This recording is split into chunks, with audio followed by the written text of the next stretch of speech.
How to disable restricted mode on TikTok. Hey everyone, welcome back to the channel.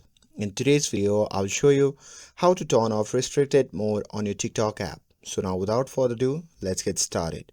So first thing first, open the TikTok app and make sure that you're logged into your TikTok account. And once you're inside, simply tap on the profile icon shown in the bottom right corner of the screen. And once you are in your profile section, simply tap on the three dash icon shown in the top right corner of the screen. And after that, a pop-up menu will appear. From that menu, simply tap on Settings and Privacy. And after that, you will be prompted to the Settings and Privacy section.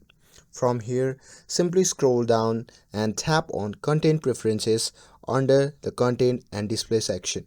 Now here in this section, simply find Restricted Mode and simply tap on it. And after that, a pop-up menu will appear. From that menu, simply select Turn Off, and after that, you need to enter your passcode you originally set for the restricted mode. So simply enter that, and once you have entered it, the restricted mode will be disabled, giving you access to a broader range of content on TikTok. And that's it.